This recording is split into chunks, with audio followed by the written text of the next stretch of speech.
Previously on Kohigh Mathy's YouTube channel. Action Game of the Year award, although it ultimately was passed by the Chronicles of Riddick: Escape from Butcher Bay. Come on, Johns. Greed is an ugly thing. You're in no position to negotiate, Riddick.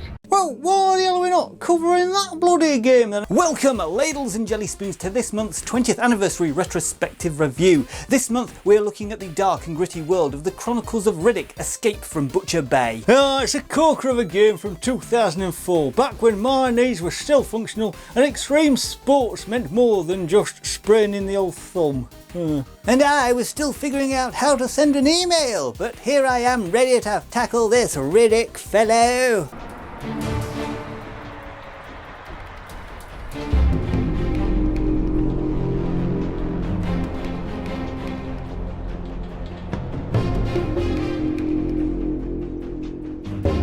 The Chronicles of Riddick: Escape from Butcher Bay was a prequel to the movie Pitch Black, with Vin Diesel reprising his role as the infamous Richard B. Riddick. It was a groundbreaking game for its time, blending action, stealth and a gripping story. Pat, any memories of this gem? Memories? Well, I remember being amazed that Vin Diesel could do more than just drive fast cars and talk about, family. This game had stealth mechanics that actually made you feel clever. Like, you could sneak past your boss at work. Stealth mechanics, you say? Sounds like my strategy at the dog and duck bingo nights. The Chronicles of Riddick: Escape from Butcher Bay is a first-person action and stealth game developed by Starbreeze Studios and Tigon Studios and published by Vivendi Universal Games. It was released for PC and Xbox, and the game serves as a prequel to the science fiction film Pitch Black, with Vin Diesel reprising his role as Richard B. Riddick. In the game, you'll play as Riddick, the anti-hero from Pitch Black and the Chronicles of Riddick, trying to escape the maximum security prison Butcher Bay. The designers aim to explore Riddick's character in a prison break setting, drawing inspiration from the movies such as Escape from Alcatraz and games like Half-Life and Tom Clancy's Splinter Cell. Escape from Butcher Bay received high praise from critics for its graphics and the way it blended stealth, action and adventure elements. Some even thought that it was better than the film, which is rare for a movie tie-in game. However, critics often mention that the game was too short and lacked multiplayer features. Despite this, it developed a cult following and is often listed amongst the greatest games ever made. It won several awards, including the Golden Joystick Award for Unsung Hero Game of the Year and the Spike Video Game Award for Best Game Based on a Movie in 2009. It was included in Chronicles of Riddick: Assault on Dark Athena with improved visuals. The game had no HUD, making it quite immersive and intense. You could see Riddick's health status by the screen edge glowing when he was hurt. Pretty innovative in my book. No on-screen clutter, just you, the dark corridors, and the occasional urge to yell, "Don't turn around! Don't turn around!" Ooh, no HUD!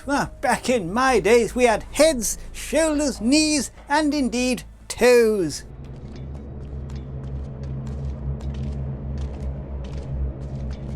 I've got a runner here! Code red!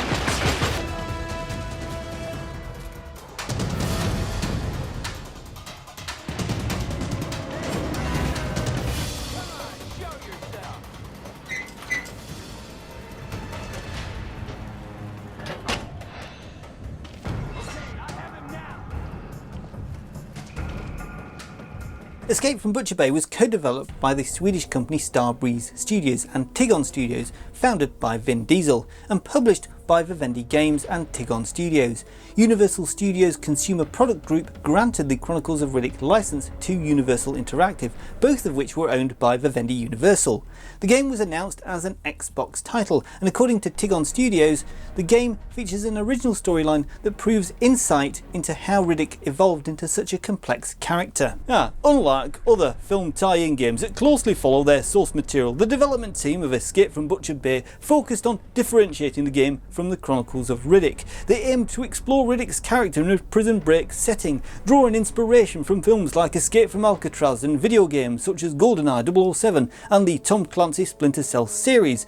The opening sequence, in which Riddick is escorted into Butcher Bay, pays homage to Half-Life. The game's hand-to-hand combat were inspired by Punch-Out!, whilst its stealth mechanics such as hiding in shadows and leaning were influenced by Thief the Dark project and Deus Ex. Starbreeze prioritised developing a strong single-player mode and chose not to include multiplayer, believing it would require a significantly larger design team and add additional years of development. Vin Diesel, the lead actor in Chronicles of Riddick, provided his voice and likeness for Riddick. He and director David Toothy also contributed to the game's plot and character design, ensuring the game's story was developed alongside the film's. Following the filmmaker's guidance, the designers kept the origins of Riddick's eyeshine ambiguous. Diesel also provided input during voice recording sessions, including dialogue rewrites to reduce Riddick's lines, as he felt the character should speak less. Starbreeze initially planned for Escape from Butcher Bay to feature a more complex role-playing game system, but feedback from Diesel and game testers led them to simplify these elements. Starbreeze senior producer Peter Wellett noted, "We tried to limit the number of really hard or really intricate RPG elements, and that was a choice because we wanted the game to be playable." Other removed features include an electric bullwhip for Guard Abbott and a 25-minute final boss fight. A PlayStation 2 version was also cancelled so the team could focus on the Xbox version. The game utilised normal mapping to create detailed textures on models with lower polygon counts, enhanced visual fidelity without sacrificing frame rate. It also featured dynamic lighting with pixel per stencil shadowing and self-shadowing. Escape from Butcher Bay were completed within 18 months. Vin Diesel promoted game along with the accompanying movie at the May 2004 Electronics Entertainment Expo, E3. The game were released in North America on June 1st, 2004, shortly before the release of the Chronicles of Riddick film. North American pre-orders included a DVD with promotional content such as a partially interactive walkthrough and footage from film. The game's soundtrack, composed by Gustav Gurreberg, were released as a free download by Vivendi on June 24th of 2004. Following rumours, Vivendi confirmed in July of 2004 that a Windows port of Escape from Butcher Bay was in development. Entitled The Chronicles of Riddick Escape from Butcher Bay Director's Cut, this version featured a higher display resolution, additional cigarette packs, and a new scene where Riddick steals a mechanised riot armour suit. It also includes developer commentary detailing the game's creation and design decisions.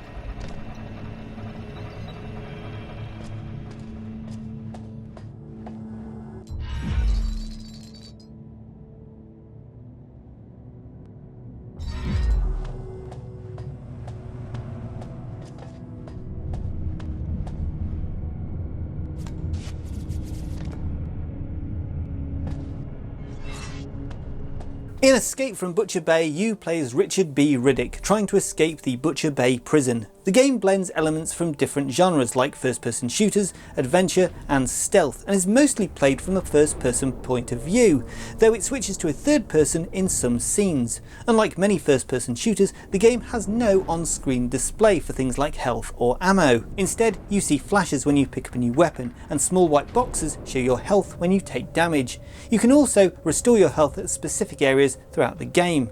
Finding hidden cigarette packs in levels unlocks concept art and videos. You can interact with other prisoners, get quests from them, and earn information, tools, and other rewards by completing these quests. You'll often find yourself in fights with other inmates and guards. Riddick can fight with his bare hands or use improvised weapons like shivs or clubs.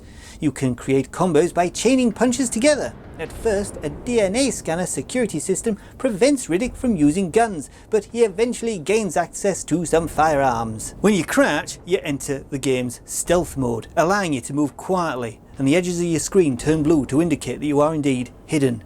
In stealth mode, you can drag bodies out of sight and hide them from your enemies. You can also perform quick, silent kills, either by dropping on your enemies from above or sneaking up on them from behind. During the game, Riddick gains the special ability called Eyeshine, which lets him see in dark, but temporarily blinds him in bright light. The game featured Riddick's Eyeshine ability, which let him see in the dark but would blind him in bright light. It added a cool twist to the stealth gameplay, and let's not forget the graphics, top notch for their time. The shadows and the lighting were superb. Right, and it wasn't just about looking good. The game's atmosphere was so thick you could cut it with a butter knife, or, in Riddick's case, I guess a shiv. Anyway, because of that, it should come with no surprise that Chronicles of Riddick Escape from Butcher Bay appears in book 1001 Video Games You Must Play Before You Die by Tony Mott, the absolutely fantastic editor of Edge magazine. Speaking of thick atmosphere, this tea is lovely.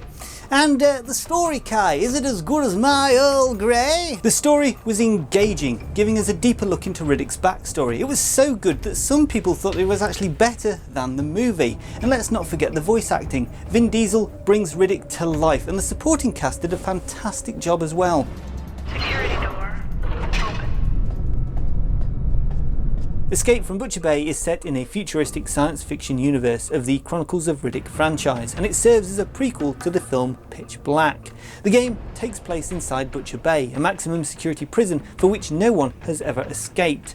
The prison is located on a barren planet and consists of 3 increasingly secure holding areas and an underground mining operation. The game's main character is Richard B. Riddick, voiced by Vin Diesel, a murderer newly imprisoned in Butcher Bay. Riddick is determined and clever, and he's always on lookout for a way to escape. He was captured by the bounty hunter William J. Johns, voiced by Cole Hauser, with whom he has a history.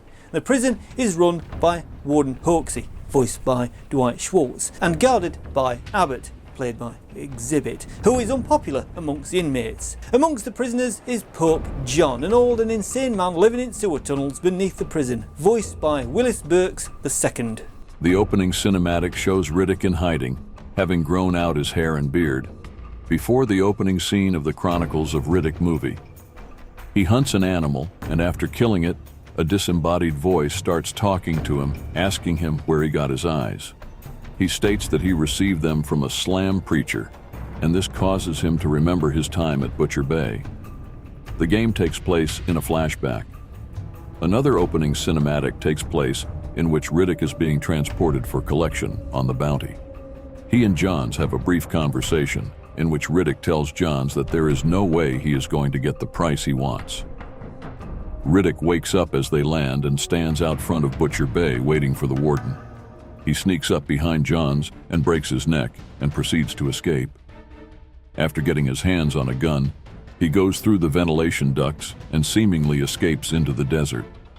Everything fades to white as Riddick hears Johns saying, "Rise and shine, Riddick." It turns out this escape was simply a dream. Riddick wakes up, and Johns escorts him off the ship.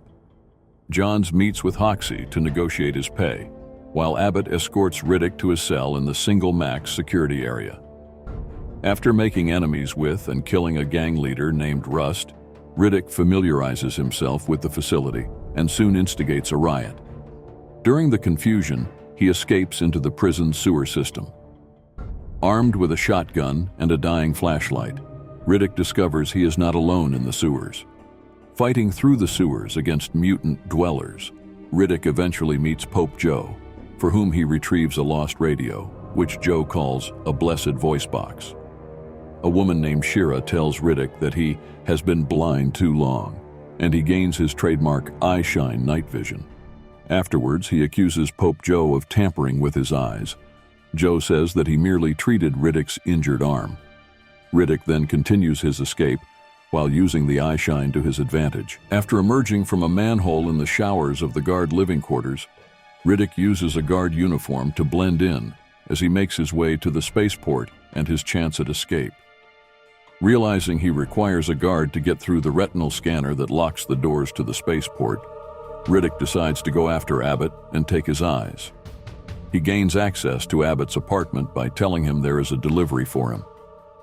A firefight ensues, and after that, as Abbott bleeds out on the floor, Riddick moves in for the kill, but is stopped by Johns. Riddick is captured and transferred to the double max security area. Gaining the trust of the inmates by participating in fighting matches, Riddick eventually kills the champion of the fighting matches, a guard named Bam. This leads him to be taken to a room where no surveillance is seen, and several guards await to kill Riddick. Abbott walks into the room, fully healed, holding a baseball bat. Shira returns to him and tells him that the fury of all of his kind is within him, and he can release it if he chooses. Riddick lets out a loud scream as a blast of energy called the Rage of Furia kills all the guards around him except Abbott, who hides and then panics and attacks Riddick. Riddick kills Abbott, steals his keycard, and proceeds to find another way to escape. Using a secret entrance to an elevator, he infiltrates a mining facility. He meets an inmate of great influence in the area named Jagger Valance, who wishes to escape with him. He makes a bomb and plants it in a mining site with a massive gas leak. However, Riddick is discovered and caught by the guards. During his transfer to another section, the prison is disrupted by an outbreak of creatures called Xeno, due to the bomb Riddick planted, in order to create the confusion necessary for his escape, and Riddick attempts to escape with Valance. His plans are foiled again by Johns. After a fistfight, Riddick and Johns are both shot by Valance, who only meant to hit Johns, and Valance is killed by the guards. After meeting again with the warden and telling him that he is just getting started, Riddick is placed in the Triple Max area, where inmates are kept in cryonic sleep. They are awakened daily for 2 minutes of exercise.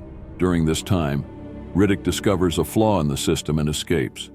He then hijacks a large robot and fights his way through Butcher Bay to reach Hoxie. Tired of dealing with the prison officials, Johns helps Riddick to elude the guards. Riddick knocks Johns out and flies the ship into the warden's office. The warden calls in 2 robot guards with cloaking abilities, and Riddick defeats them. After Hoxie surrenders, Riddick receives the codes to Hoxie's ship, and Riddick and Johns escape disguised as a guard and prisoner. 2 guards enter Hoxie's room, where Hoxie is bound and covered in Riddick's former attire, with a gun tied to him and aimed at the door. The guards mistake Hoxie for Riddick and kill him. Riddick and Johns take off in Hoxie's ship, ending the game.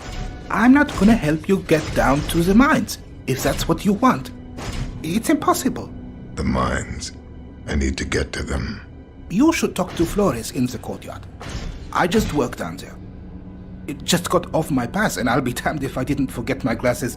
If you're going down there, could you check around the big elevator in Upper Mines? I got a thing for eyes. Now, the PC version of the game came with the developer's cut subtitle rather than director's cut, and this is because it includes 2 added levels, Security Research 1 and 2. In these, set just before Tower 19, the player gets to explore a bit more of the military complex and can use a riot guard mecha suit. Additionally, there's a briefing room for the bad guys in the level, which contains a billboard that has pictures of the entire Starbreeze Studio development team.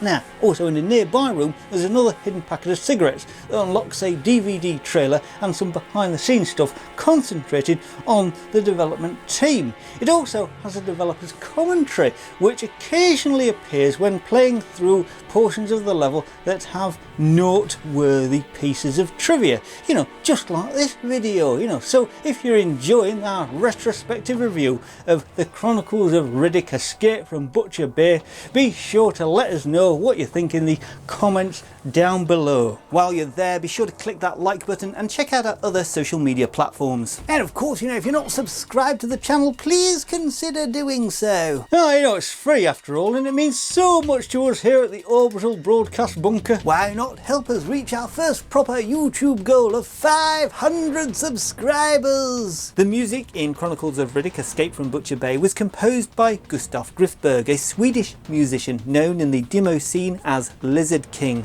Griffberg has been involved in various demo groups and has created a unique music style called Dosk Pop with Joachim Falk. He's also worked on several other projects, including the Symphonic Game Music Concert Series in Leipzig, Germany. Griffberg's contribution to video game scores include Enclave, Knights of the Temple, Infernal Crusade, The Darkness, and Brothers, A Tale of Two Sons.